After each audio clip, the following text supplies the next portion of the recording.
in 1971, I started bringing groups of people to Israel.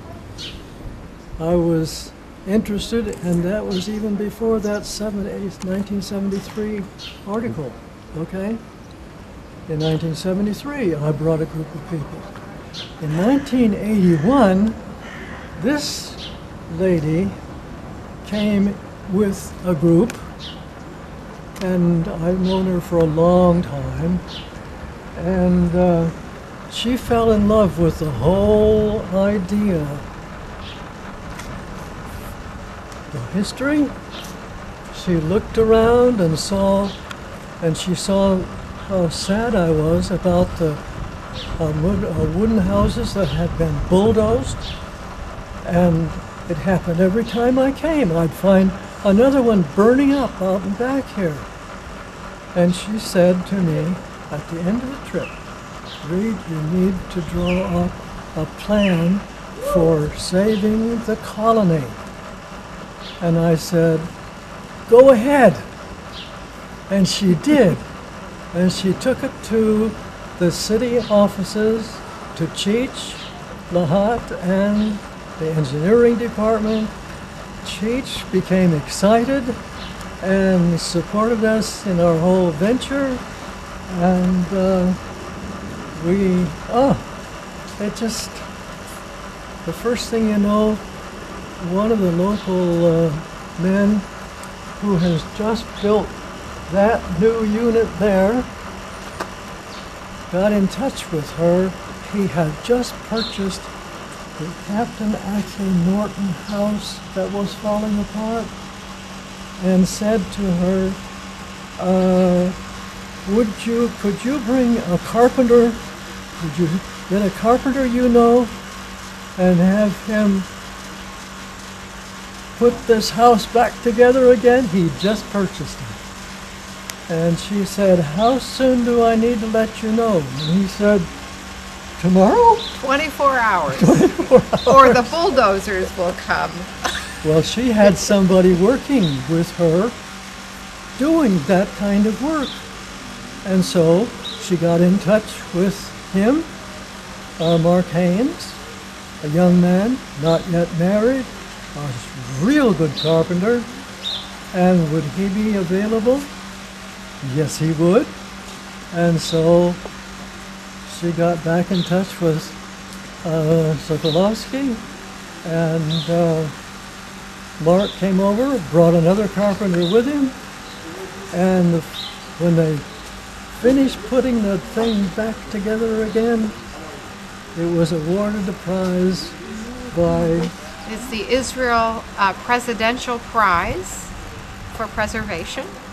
Very nice. For that one. For that building. And how you find evidence here, wood evidence, from your relative in this house? Of this house? Yes. Well, for one thing, it has to do with people from Maine. For instance, the lumber came from Whitneyville and was transported to the port 9 miles away by a new steamship, or a steam engine, railroad, train. And the engine was built by a family by the name of Holmes, and the railroad went from Whitneyville to Machiasport, which had been established by a family by the name of Holmes, and that was Machias Bay and Holmes Bay, and the historic house in Machias that people visit to see the early history was built by a guy by the name of Holmes for somebody else, and Holmeses have been in that Maine situation since the beginning, as a matter of fact. So what about Wentworth? And Wentworth? Okay. My great grandfather fell in love with a lady on the coast of Maine and went down to, they used to get their supply of fish for the winter, so on, and he went down with her. They had moved up north in Maine,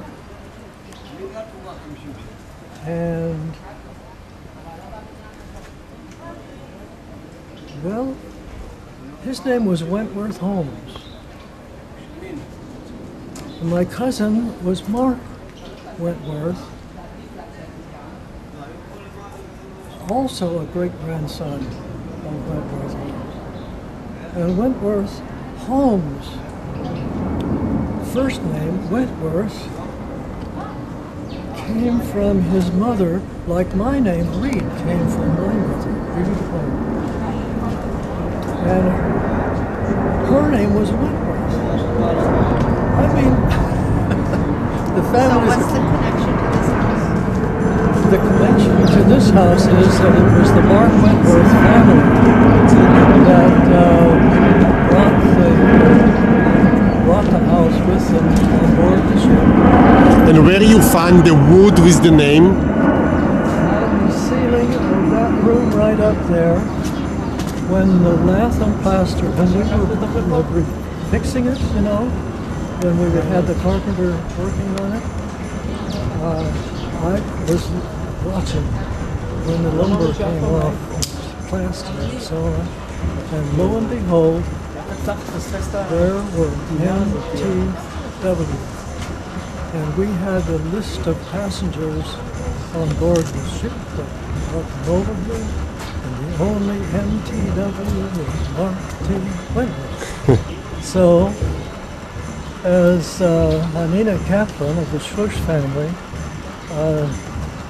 said when she came, as we were finishing up the renewal of this house, the preservation, the Museum of the History of Tel-Aviv Yafo, and that's going to be reopened over by the whose house? The Alex house, you know, okay. We asked her to come over. We've been friends through the years. And she helped me with my research. And she came in and we went through the house together. And then, just as she was leaving, we stood there and she smiled and said, "The children of the Forerunners have come home." And well, that's the story, as near as I can.